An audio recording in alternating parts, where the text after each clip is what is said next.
So we're all done with the grinder for the moment, Mm-hmm. and you've gotten everything kind of smoothed out. So what's next step in your process? So what I'm going to do now is I'm going to coat this edge with a blue Sharpie. I found it's the easiest thing to use. A lot of people actually go get an edge coating and a coating they paint the blade with. I found that just a big Sharpie like this is plenty for what I need to do. And what I'm going to do here is I coat the edge, and then I found what works good with these, just out of trial and error, is one of these drill bits right here. What I'm going to do is I'm going to lay this on the anvil. I'm going to take the center part of that drill bit, and it's the same thickness as the blade, and I'm going to etch a center line on one side, flip the blade over, and then etch another one. And what that's going to do is that's going to give me a finished grind that I want before it's heat treated to harden back up. Okay. So I never like to take a grind all the way down, because whenever you heat treat a blade, I can't think of what the term is for it, but it's almost like scale. Okay. It scales the blade to where you're having to take off metal to get all of that off. Okay. So by the time, if you leave a little bit, which is a hair thinner than a dime thickness, you can take it out, get all that knocked down, and you still have a nice safe edge to work with, and you just keep grinding it down.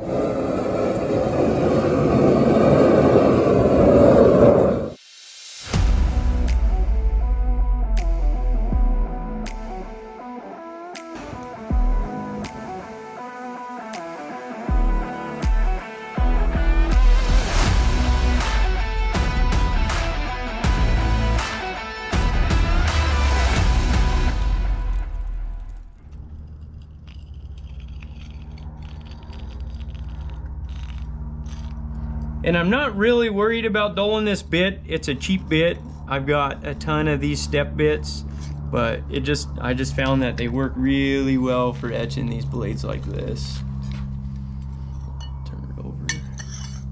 And I don't know if you can see on the camera, but you're getting that line, nice crisp line going around there. If I can keep it flat on this anvil.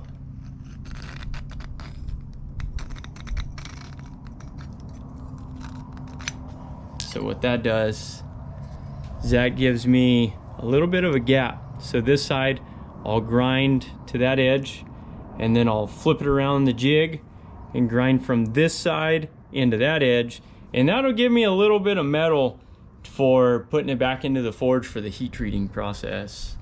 All right, so now I got the blade in the bevel jig.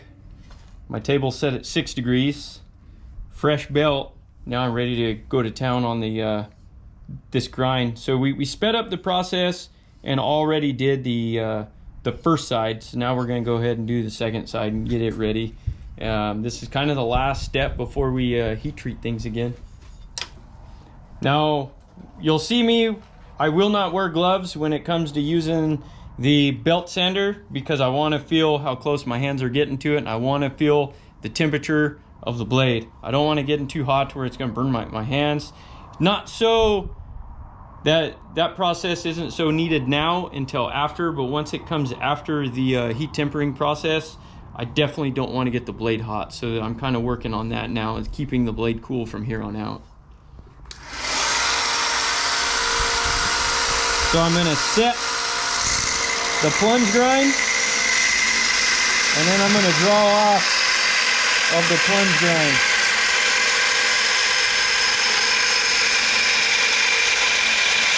So get that first grind in good, and hopefully we can pan in on it.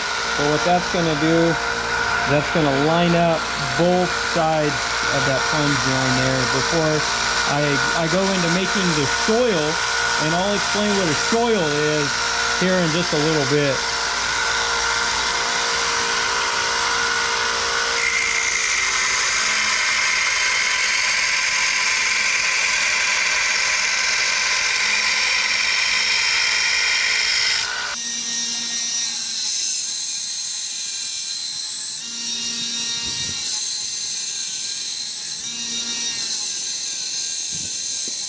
So all done with the grinding, and you've put your bevels and everything in.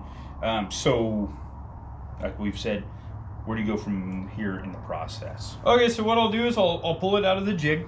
I'll fire up the forge again, get it at a hardening temperature, which is that non-magnetic state again.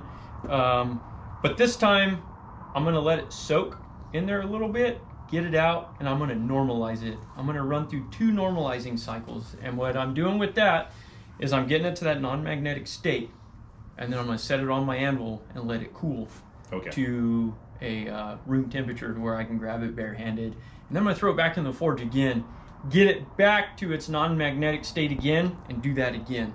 Okay. And normalizing, what does that do to the metal? Does it change so its, it's like, changing structure? the grain inside of a knife. So if you were to take and harden a hardenable steel, because I don't know if everybody is aware of this, but there are different types of steel. This stuff here, like I mentioned earlier, is a tool steel. Okay. So it is able to get very, very hard. And different steels. This is comparable to a 1095. Okay. 1095 is a good steel for overall blades.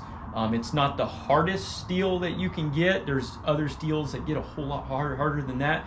This is just the easier steel to maintain in the field. If I need to run it across a stone to get it sharpened, I can. I don't need special hones for sharpening. Okay.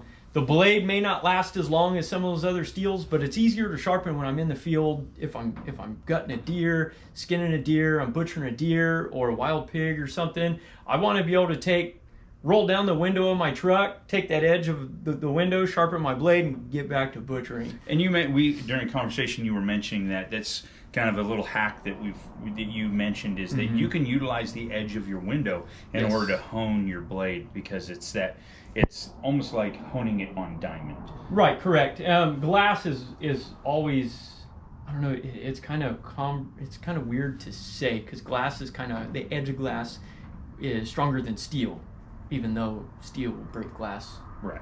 But it's just the molecular level. I'm not a scientist. I really can't explain the whole reasons why. There's probably a lot of people out there that can.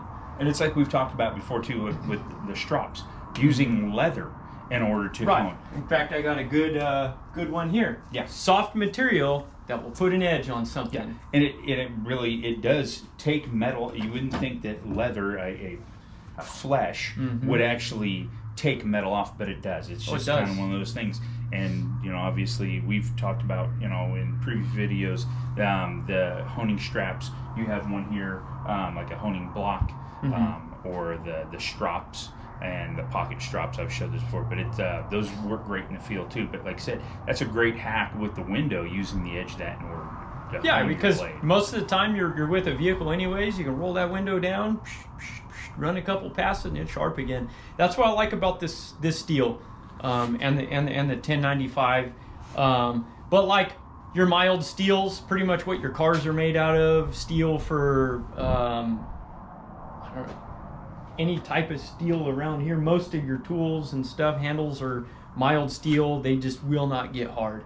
You can sharpen them, but as soon as you cut into something, it's dull quick. I think you have a bucket full over here of railroad spikes. You're talking about those. Yeah. It's an unhardenable steel, or it's extremely difficult to get that hard enough to where you can maintain a good blade edge. And from what, I don't have a whole lot of experience with the railroad spike knives. I know quite a few people that do, and they say it's impossible to get a good hard edge on it. Regardless, some of them are even stamped with HSS, high strength steel, and still it's the carbon in that steel isn't good enough. Yeah. Now they make a beautiful knife. If you want to make a knife for a display, makes an awesome knife for that. Railroad spikes make a lot of other cool tools that you can use too. But when it comes to making a good knife that's going to keep a good edge, tool steel is the only way to go. Right. So what we're going to do now is we will harden this back up. So if you can see, I've got the edge. It's not quite sharp, but that's what speaking of earlier. It's a little bit thinner than a dime. When I go to throw it back in the forge, it's not going to warp it near as bad. Good. All right, well, we'll let you go ahead and get that forge started up, and then when we get to that process, we'll start the camera back up. Okay, sounds great.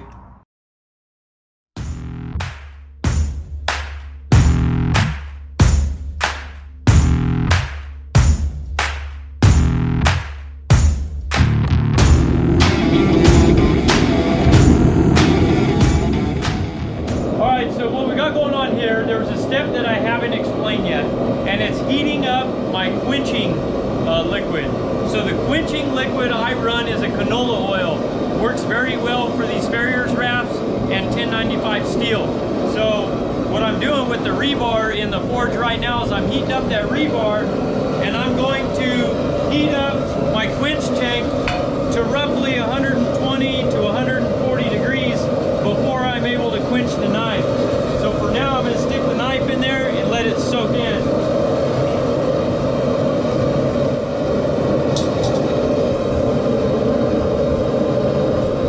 So now that this bar is already red hot, I can go ahead and throw that in here to heat up my oil.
So I'm going to let it sit out of the forge for a minute until it cools off. Set it on the anvil. And I'm going to shut the forge off so I'm not wasting gas, but I'm going to let that cool to a temp that you can touch, and then we'll fire everything back up and do this again. Now, the quenching oil I just checked is at 120 degrees. We just went through the 2 cycles of normalizing that I talked about. Now I'm going to pull this out and I'm going to quench it in this tank. Then after it's quenched, I've got a jig over here in my vise that's set up to keep the blade straight.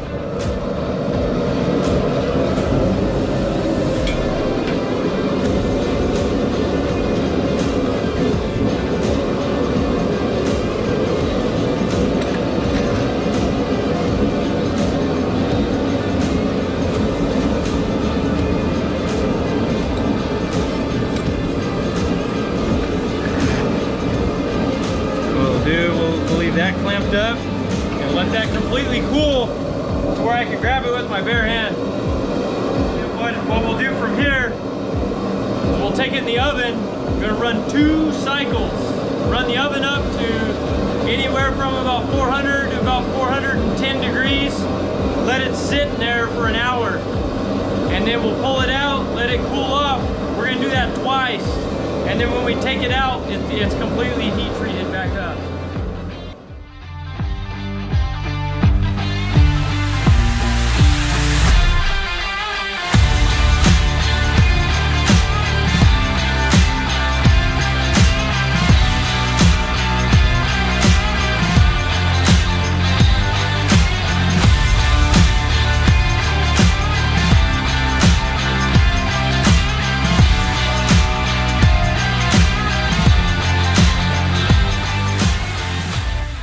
So, we have a little footage of you drilling holes and everything. So, we're going to go with it from there. So, right now, it's been heat treated. It came out of the oven. Did the normalizing cycle heat treated it to the 400. It was right around 400, 410. Okay. Electric oven, they're not real accurate. But now what we're working with now is I'm gonna go in and finish the grind on here because we still have that flat edge there. Okay. So I'm gonna finish the grind there and get it ready to sharpen and put handles on. Okay, so we're right near the end stages on this. Right. Thing. Okay. So what another thing I will do too is show the process of bluing it. So I get a gun blue everything, and then that's when I go in for all my hand sharpening. I'll go in with grits and actually hand sand the blade out. Okay. So I'll let you get at it then.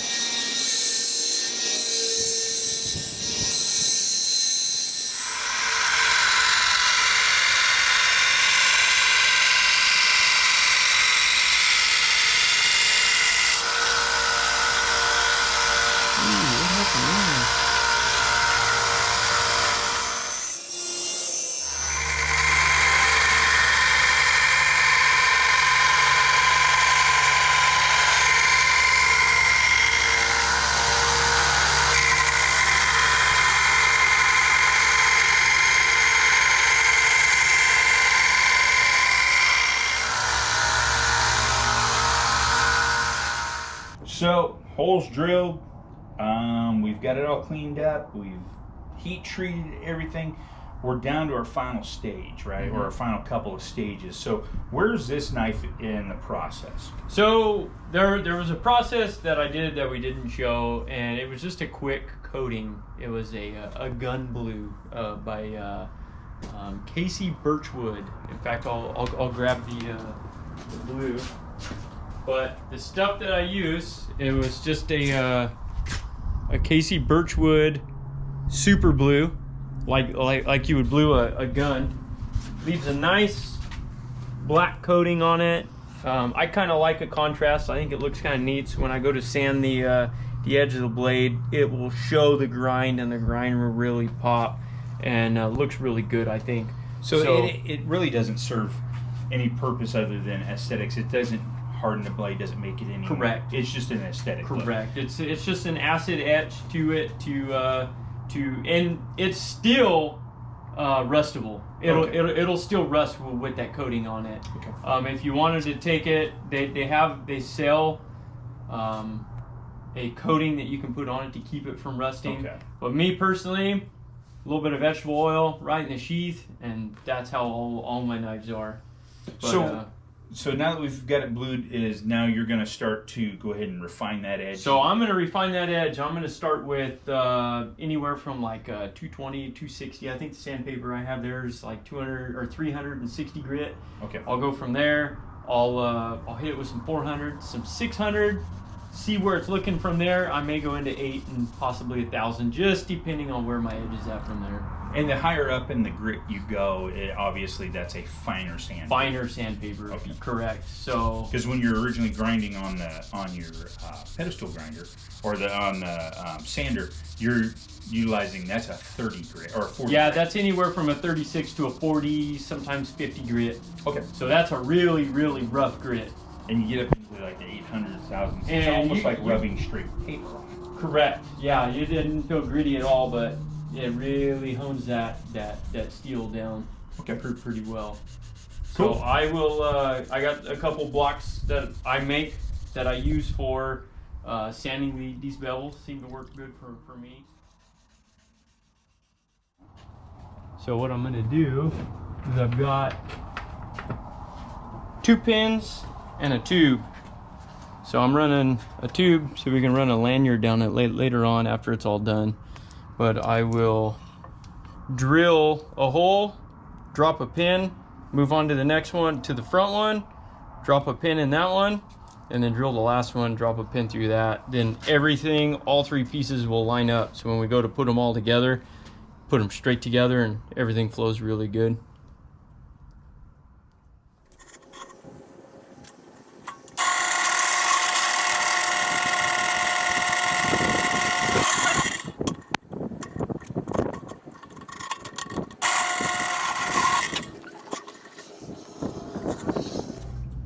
So what we're going to do now is we are going to clean the blade that the file, or that the scales are going to be glued to using a little acetone.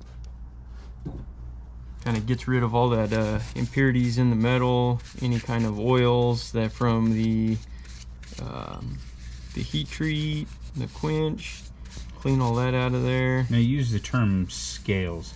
For the layman, what are scales? So scales are the handle material for, with this being a full tang knife, we have, with this being a full tang knife, we have two pieces that we are using for each side of the blade, so it's going to be sandwiched like that. Okay. So each side of these is called a scale. Okay. And what makes this a full tang knife? What explain if you could explain what the tang is. So in a full tang knife, you have the blade is exactly the shape of the handle and everything else. So okay. You're pretty much seeing the whole tang all the way around that entire handle. While that is the knife. Okay. You're able to see the entire tang throughout the entire okay. knife with it, versus what I've got over here that I'll grab real quick, a semi tang, to where the tang is inside of the material where it's hidden. So that right there is a hidden tang, where you have no other areas of the tang showing, where versus this is a full tang. And by the time that's sanded, I'll grab another blade I've done in the past, where the skinning knife and gut hook knife, for instance, is completely visible all the way around it. So that is a full tang knife, and the shape of your handle is going to be the shape of the tang of that knife. Okay.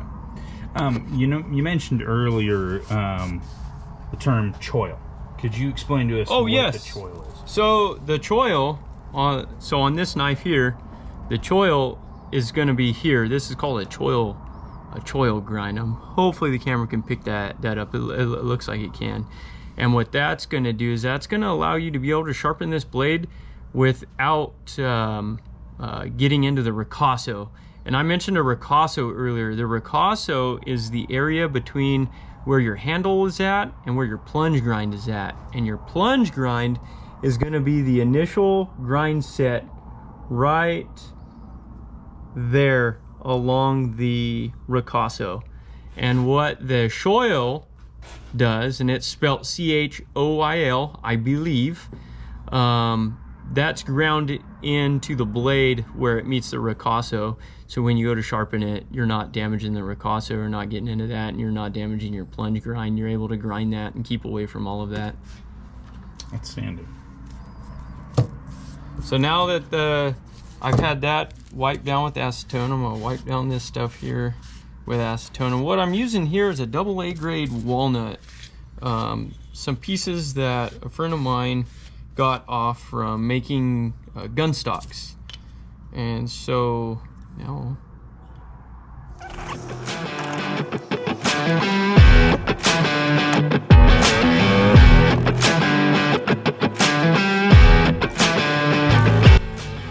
I'm gonna sandwich that back on there, but there is one step I need to take. What I need to do is I need to finish the front piece that goes into the ricasso, because once it's all glued together, you can't really work this whole front part. So what I'm going to do is I'm going to bevel it from the ricasso back on the sander, and I'll come back to glue everything back on where we don't have to mess with those later on. So now what we're going to do, we're going to mix in 1 part of clear weld. This is I believe 3,900 psi rating. Plenty enough for these scales. So 1 part of each, mix it up. I'm gonna run a nice good coat on both sides and on these pins, sandwich it all together, and let her dry overnight.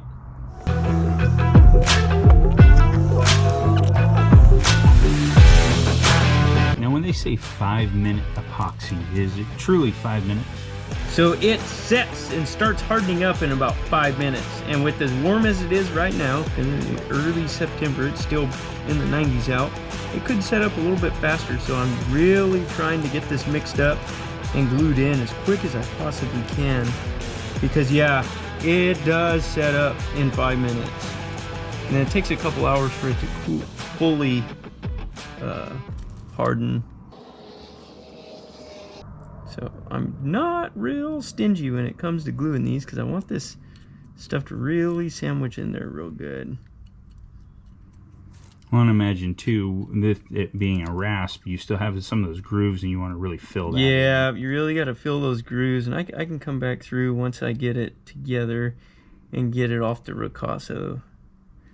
I'm gonna take these. I should be doing this with gloves because this is gonna be a messy mess, but it is what it is for right now.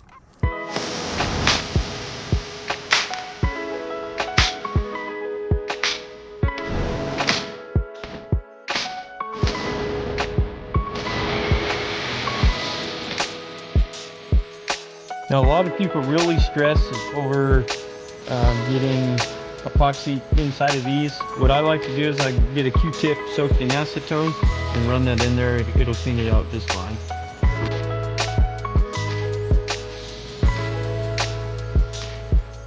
And now what I'm going to do is I'm going to grab some clamps. Clamp this.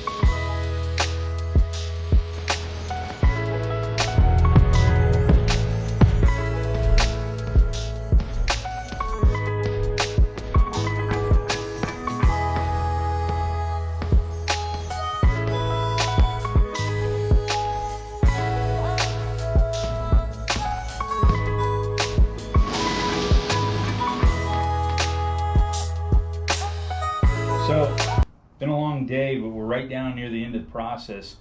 What are we going to do now? So what we're going to do is get the handle shaped. Get the scale shaped to the tang, get everything rounded up, and finish this blade.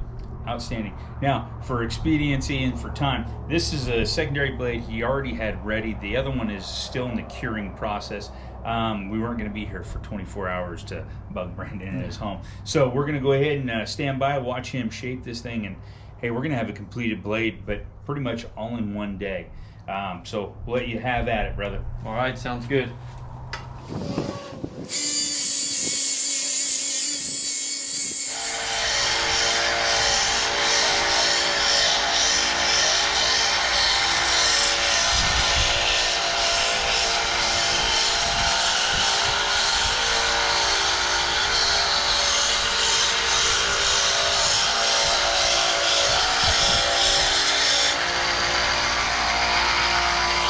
Right now we're gonna rub in a little bit of linseed oil. We'll probably do a couple coats of this. Kind of bring out that grain of that walnut in real nice.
So we'll let that soak in a little bit and then put in another coat of it.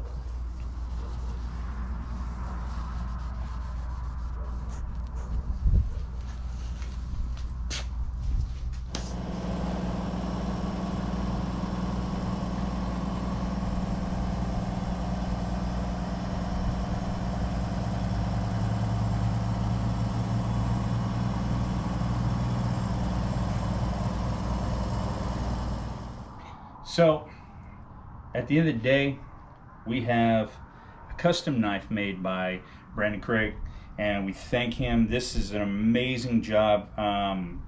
Cannot wait to put this thing to use, give it a good testing, but I don't think that I'm going to be disappointed in what this knife can do as far as its abilities and its durability. So at the end of the day, it's been a long process. We appreciate you having us out, Brandon. Oh, I appreciate you guys being out here. It's been fun. Do you have an Instagram or anything you'd like to share at this time? I do. At the moment, I've got my Instagram page is the Steel Surgeon, DA_Steel_Surgeon. Right now, I'm posting the stuff I'm making off of there. I'm going to be probably coming up with a new Instagram channel. It'll probably be under Craig's Customs or Craig's Customs Creations.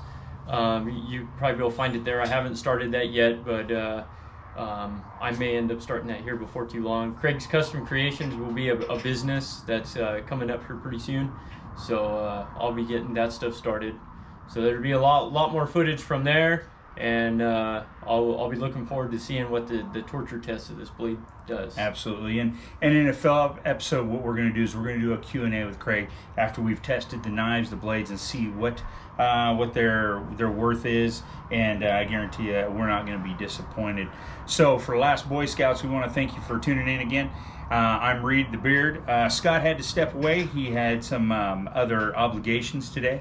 Behind the camera today also was Dale the Bald One Patterson, and we thank him for coming out too. So remember, hit that like button, share it, and subscribe. And when you do, make sure you hit that notification bell for any new videos that are coming out. That way you'll be notified when they hit. So for the Last Boy Scouts, as we always say, be safe, be vigilant, knowledge is your weapon, and be prepared. Have a good day. Peace.